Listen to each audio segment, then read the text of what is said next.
you seen the group chat? I'm doing it again tonight. Because the drugs never work, they gonna give you a smirk, cause they got methods of keeping you clean.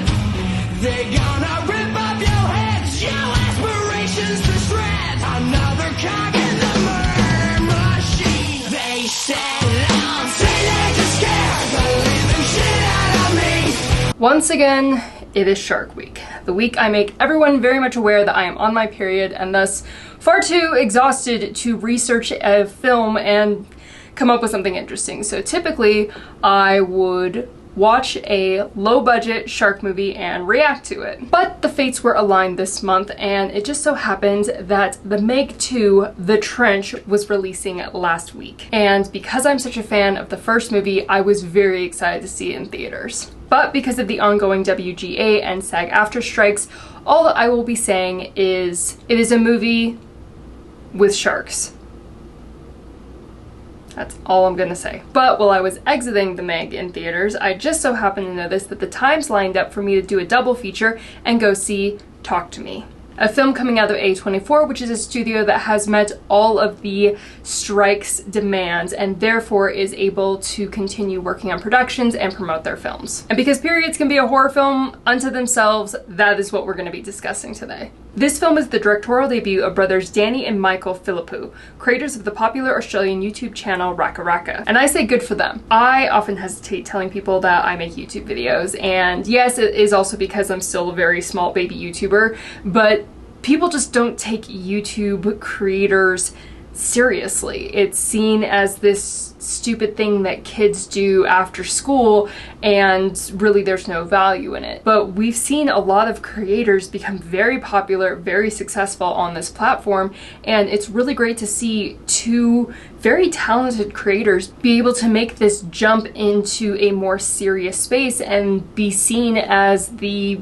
highly skilled professionals that they are. Talk to Me had a preview screening at the 2022 Adelaide Film Festival and world premiere at the 2023 Sundance Film Festival. A24 acquired the rights to distribute the film in the US, and as of August 6th, it has earned $24.8 million worldwide on a $4.5 million budget. The film relies on clever techniques such as practical effects and interesting camera work rather than special effects to create the sinister atmosphere. Now, this film is labeled as a horror film, but I would say it kind of toes the line of psychological thriller and would actually be more appropriately called psychological horror. We have our main character Mia, who is still dealing with the aftermath of her mother's death, which may or may not have been intentional. And thus she's much more susceptible to jumping in with a group of teenagers who are messing around with something that they just really don't understand. And this is all clearly an allegory for drug use. Dilated pupils, erratic behavior, euphoric feeling afterwards. But the thing I actually found more disturbing than the actual possession was how the characters treated each other. Everyone's more focused on getting a good video than making sure the person who's going through the ordeal is okay. We see this at the beginning of the film when a guy is trying to navigate his way through a party, trying to get to his brother who's clearly going through something. And when he's trying to get his brother out of the party, he turns around to see all of these people with their phones out recording it, hoping for something interesting to happen. And it's very callous and careless towards this person who is in clear distress. And again, during the possession parties, everyone is very eagerly pulling out their phones to record as soon as the possession begins. And you see these people being possessed having somewhat horrific and even sometimes vulnerable moments, and yet the phones still stay out, everyone's still recording, and it really feels just gross, and it really gets under your skin in a way that's actually worse than the possessions. Getting possessed by a spirit, that's very much in the realm of fiction, but the way these teens treat each other is very much based in reality, and I think that's what makes it just feel that much worse. But the teens with the ceramic hand just see the possession as fun and games as long as they follow the rules. Light the candle at the beginning to open the door, don't let the spirit stay for longer than 90 seconds, and blow out the candle at the end to close the door. But because Mia is in such a vulnerable mental state, the spirit is able to hold on just a little bit longer, and she goes over that 90-second mark. Which means something got through that door before it was shut, and the consequences of that are devastating. Because apparently all the movies in the world about Ouija boards haven't taught us not to mess with supernatural tchotchkes. Don't do it. Just put that thing in a curio cabinet and leave it alone. But overall, I did really enjoy this film. There were a few areas that I felt like could have been edited down or really just tightening up the dialogue because while they are trying to develop certain characters, I feel like they sort of don't do it in the best ways, or they tend to repeat the same ideas over and over again. For example, Mia's friend Jade is kind of framed as this crappy older sister and friend to Mia because she forgets to pick up her younger brother Riley. Mia is the one who ends up doing it, and Jade barely even acknowledges the fact that her friend did this favor for her. And I understand what they were trying to do, make Jade seem like a jerk who's more interested in her phone than in her friend, which is pretty realistic to the way teenagers kind of behave towards each other nowadays from what I've seen. But that selfish and self-centeredness almost immediately disappears when Jade is defending Mia from other people at the party who were kind of making not great comments about her, and she is very quickly protective of Riley at these possession parties. She even at one point puts herself in harm's way to protect Riley and is very persistent in protecting him throughout the whole film. Now, I understand how seeing someone that you really do care about get hurt or be in trouble can really change the way that you treat them, but she was defending Mia and protecting Riley before anything really bad happened in the film. If anything, Mia, who is showcased as the protective big sister type, is the one who's actually the most reckless and puts Riley in the most danger. I just feel like it didn't really match between the scenes that we see at the beginning of these characters and then how we see them portrayed throughout the rest of the film, and I feel like those scenes in the beginning should have maybe been edited or cut completely so there wasn't so much of a disconnect. I also kind of feel like this film messes with time.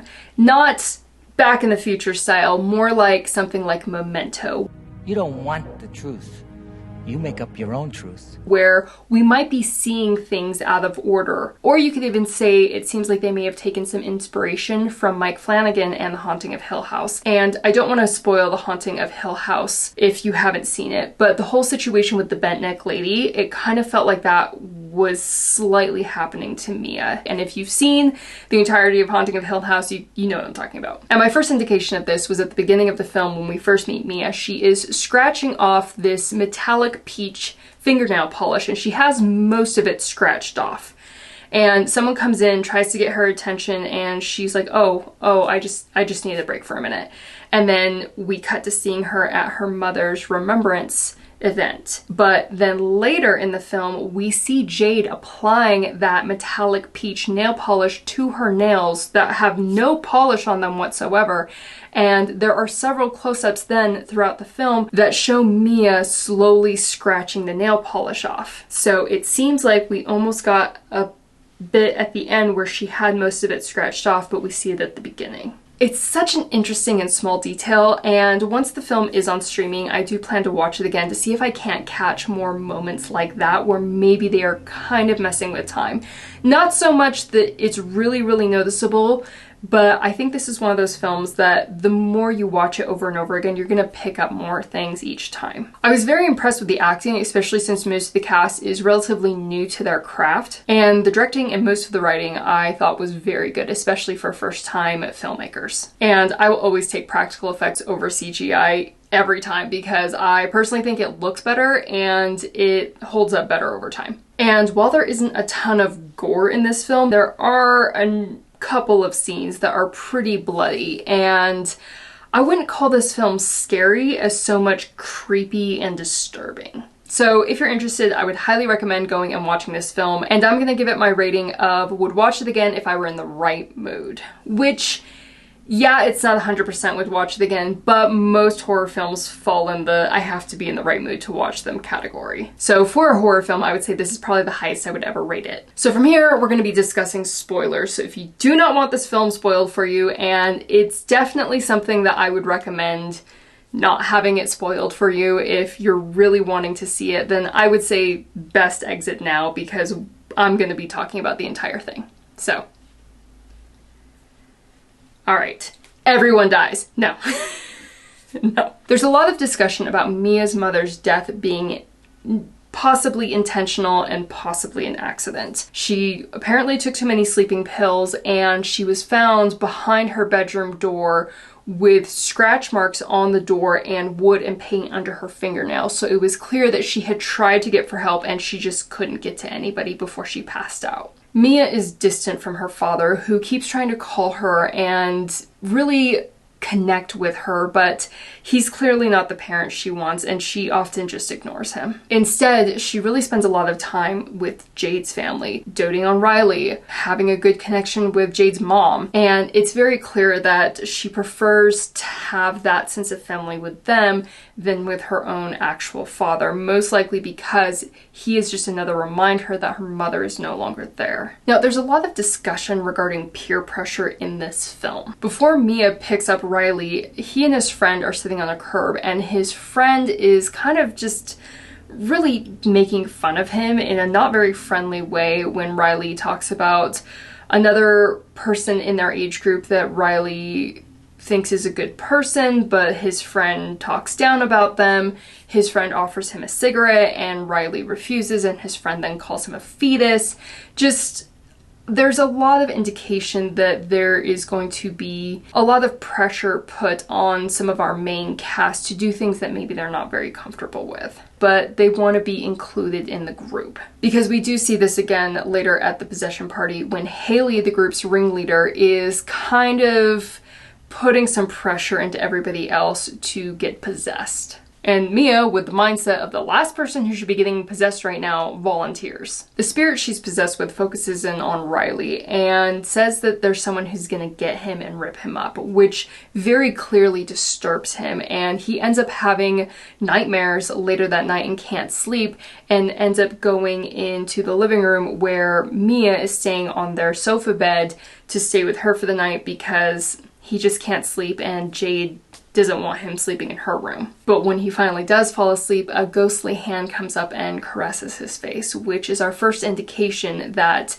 Mia, after having been possessed for more than the 90 seconds, might have brought something back with her. Then they have another party the next night, and Riley, feeling some maybe pressure from the group to be more included, decides that he wants to get possessed. Now, at this point, Jade strongly objects, and she's kind of been the outsider in this possession party situation the whole time, not getting possessed herself. But with regards to Riley, it is a hard no. And she argues with him for a while that she doesn't want him doing it, and then gets upset and leaves the room. Now, Mia, seeing that Riley is upset and wanting to be the good big sister, tells him that he can do it as long as he only does it for 50 seconds instead of the full 90. But Riley apparently becomes possessed with Mia's dead mother, and Mia begs them not to stop the possession so that she can have another moment of talking with her mom and trying to figure out what happened and if her mother really did kill herself or not. But whether the spirit in Riley was actually Mia's mother or not, it suddenly becomes violent and begins slamming Riley's head against the table, and at one point tries to make him rip out his own eye. The rest of the group tries to grab him, stop him from hurting himself, and get the hand away from him, but the spirit throws Riley across the room and starts banging his head once more into a cabinet. Jade, hearing the commotion, runs back into the room, and at the last moment when it looks like he's gonna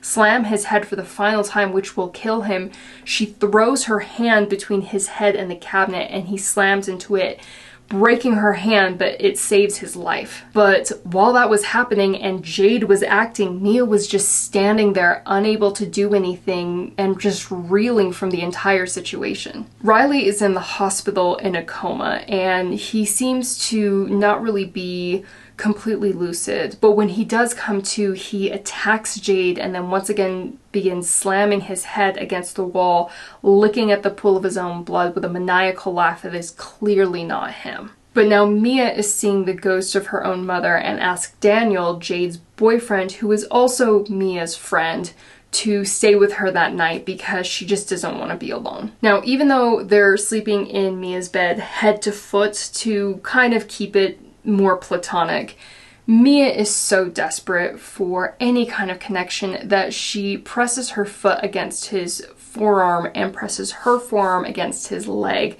just to be able to touch him. But we've seen throughout the film that Mia is clearly envious of Jade and Daniel's relationship, and that night she even dreams of being with Daniel and kissing him. But that dream quickly turns into a nightmare when she sees the spirit of this old, rotting corpse of a woman crawling across the room, getting onto the bed, taking Daniel's foot and starts sucking on his toes. She's screaming at Daniel to wake up, but he doesn't until he finally does, and we see it's actually Mia sucking on his toes. And when he yells at her to stop, she seems to wake back up, showing that she was clearly being possessed while not in any way holding the hand. So Daniel leaves, clearly freaked out, and Mia takes hold of the ceramic can, asking to once again see her mother. Her mother appears to her, and Mia asks her if she took her own life, which her mother denies, and tells Mia that she has to save Riley. Mia leaves the connection open, and the ghost of her mother snuggles into bed with her, and again, we just see how desperate Mia is to have any kind of connection, that she is fine snuggling up with the rotting corpse ghost version of her mother, or at least we're meant to think it's her mother. And from here, Mia keeps seeing this ghost even when she's not holding the ceramic hand. So now the group is trying to do whatever they can to save Riley from the possession, and they track down the guy from the beginning of the film who was trying to pull his brother out of that house party. Now, his brother, again, was clearly under the influence of the spirits and actually stabbed him and then killed himself. But that original guy did survive, even though his brother, who stabbed him and killed himself, did not. And he tells the group that they just need to stop using the hand. The body will reject the spirits eventually. Just stop using the hand and it will go away. You just have to wait it out. But Mia dismisses this and says because they didn't blow out the candle after Riley's possession, they didn't close the door all the way, and suggests that they take the hand to Riley in the hospital, start the ritual over again, but this time blow the candle out. So they do this, but nothing seems to happen, and Mia takes the hand, telling the spirits to talk to her to see what's going on, and a little girl appears saying that she can take Mia to Riley, saying, "I let you in to Mia," meaning that Mia was then possessing the ghost of this little girl, and that means that that door swings both ways. And from here, Mia sees visions of Riley being tortured by the spirits who refuse to let him go. Her ghost mother comes to her again, telling her that Riley will never be free and she needs to put him out of his misery. And it's here that Mia's dad finally confesses to her that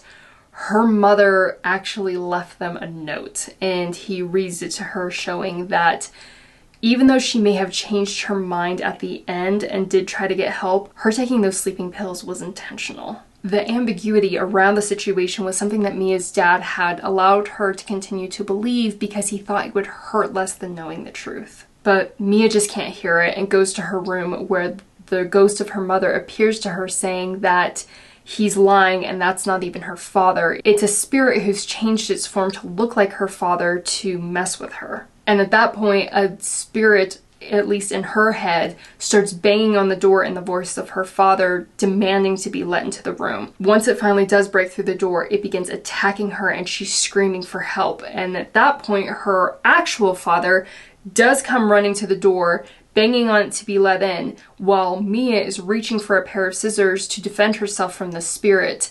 And when her actual dad finally does bust into the room, she stabs him in the neck with a pair of scissors. Her actual dad. And this is when we get the first kind of clear confirmation that this ghost of Mia's mother is probably not her mother, and is probably trying to send Mia down a spiral where she will do more harm. But now she's convinced she needs to save Riley, and she calls Jade to lure her away from his hospital room so she can go there and do the job. But unable to stab him with the pair of scissors she used on her dad, she gets him into a wheelchair and rolls him down to an off-ramp of a freeway with the intent of throwing him into traffic. Jade, having gone to Mia's house and seeing her father stabbed, she realizes that Mia is dangerous and is racing back to the hospital with the intent of saving Riley. So Mia has Riley in the wheelchair, and the ghost of her mother keeps telling her that he's never going to escape the possession, and she has to do this to save him. But we saw when Mia was actually holding the scissors over his face while she was seeing this grotesque old man that she thinks is possessing Riley, it also flashes to Riley's actual face where he's staring up at her in horror, which kind of tells us he might not be as possessed as he was, and a lot of this is happening in Mia's mind. And so Mia stands there with the wheelchair, the grotesque old man who she thinks is Riley telling her that he'll never give Riley up, the ghost of what she thinks is her mother telling her to put him out of his misery, but she just can't do it. Now, at this point, it's somewhat ambiguous whether or not Mia throws herself into traffic to prevent herself from hurting Riley, or if the not mom, ghost mom, pushes her into traffic. But Mia does end up getting thrown under a vehicle. Now, at first we think she's okay because she is kind of scraped up and bruised and her eye is swollen. And she gets up and turns towards Riley, where his wheelchair is tipped over and Jade is holding him in her arms and crying. But as people coming out of their vehicles start running into the street, they're running to the spot that she got up from, not where she's standing currently. And then from there, it quick cuts to her in the hospital, and it seems like time has jumped forward because we are seeing Riley so much better and then seeing him and Jade and their mother leaving the hospital. There was also a point where earlier in the film, when Mia first goes to the hospital after Riley's injury, where she sees an old man who is clearly very close to death. And now when Mia is in the hospital again, near the end of the film, we see that same old man sitting up in bed, not facing her, but clearly in much better shape than he was, which tells us that most likely he has died and Mia is dead too. But she keeps moving through this hospital, at one point looking into a mirror where she can't see her own reflection, which harkens back to a conversation she had with Riley when he was snuggled up on the sofa bed with her, telling her about nightmares, and she was telling him about a recurring nightmare she has where she looks into a mirror and she has no reflection, which again makes you think that maybe in some ways this film is kind of messing with time. Or at the very least, Mia was having some sort of premonition that this was going to happen. And eventually she sees her dad in the hospital walking away from her. Now, this may or may not have been her dad. I think that it probably was, and it's him recovering after the stab wound to the neck, because when Jade found him, he was barely alive, but he was alive. And she called an ambulance for him before racing back to the hospital to save Riley. And he's walking away from her and gets on an elevator, and she's calling out to him, but he just doesn't answer her. And as he goes, everything just starts going black until everything has faded away and she is just stuck in nothingness. Then a single candle is struck in the dark, and Mia turns to it to see a man in a mask sitting at a table with his hand out. She goes to the table, sits down, takes his hand, and suddenly she is transported into a room full of people speaking a language she doesn't recognize, and you come to the sudden, horrific realization that she is dead and she is a spirit stuck in this hand. And I love that ending. Because let's be honest, Mia was not going to have a happy ending. I mean, yeah, if she had just stopped messing with the hand, everything would have been fine, but as soon as she stabbed her dad, it was all going to go downhill from there. And you could say Jade and Riley had somewhat of a happy ending, and typically that's the perspective you see it from. And if we actually saw this film from Jade's point of view, then Mia is the antagonist who tried to harm her brother, but then died before she could do so. Not to mention being the one that put him into harm in the first place, and then being very inappropriate with Jade's boyfriends and undermining the boundaries of their relationship throughout the entire film. So I wouldn't call Mia the villain, but she's not as sympathetic of a character as the film kind of makes her out to be. Like, yes, I understand that she is a teenager and she is grieving, and if she's not already, she should definitely be in therapy. But we see she has a very supportive father who is doing everything he can to reach out to her, and she just brushes him off in favor of a family that she inserts herself into and very often crosses boundaries in order to get closer to them. Like being the kind big sister to Riley, telling him yes when Jade tells him no because she wants him to see her in that light and not think that she's mean the way that maybe he sees Jade. But her telling him yes when Jade told him no about being possessed is what got him into this situation in the first place. And she even allows Jade and Riley's mother to take the blame of Riley hurting himself because she doesn't want that blame placed on her and lose the connection with that family. And everything would have been fine if they just stopped using the hand, but she is so insistent that she needs to be the one to fix Riley and is the one to make the situation so much worse. They try to paint Jade in this very negative light, but she's a teenager and she's acting as such. But when Riley is about to kill himself, she is the one who stops it from happening, not Mia. And she's the one who is defending Mia when Haley, the ringleader of the possession group, is insinuating that Mia is flirting with Jade's boyfriend, Daniel, but Jade is like, no, they're not flirting, they're just friends, and she is often the one to have Mia's back. Even though it turns out that Mia was not respecting any sort of boundaries regarding their relationship. And we see this multiple times throughout the film, and it's very inappropriate. And Jade kind of tells her to stop, but maybe not as seriously. And again, Mia is just so concerned about her own connections to other people. She really kind of doesn't care, and she might even realize she's overstepping, and she does it anyway. And with regards to all of the possession stuff in the ceramic hand, Jade is the one telling Mia over and over again to stop, and Mia just ignores her. So I guess bravo for having a morally gray character who actually suffers the consequences of their actions. Because typically you don't get that in horror films. Something, you know, the hand of God comes in at the end to pluck them out of danger, or, you know, ex machina the situation, or what have you. So I like that they committed to this ending of she made so many bad decisions. And not to say that she deserved this, but you make enough bad decisions and it's gonna come back to bite you in the ass. So once again, I am looking forward to rewatching this when it is on streaming because I am very interested to see how much more I can pick out from it when I can really take my time and pause and rewind and things like that. Because I do think that there's a chance that a lot of these things are happening inside Mia's head. So it's definitely worth the rewatch. So let me know in the comments down below if you saw this film, if you liked it, if you didn't like it, what you thought about it. I don't know if you agree with all of the hype where this is the most terrifying film of the year or that you've ever seen. I didn't particularly think that, but it definitely gets under your skin in a way that a lot of films don't, or at least a lot of horror films just really have a hard time doing, especially modern horror films. I did like the unique premise and take because it seems like we're getting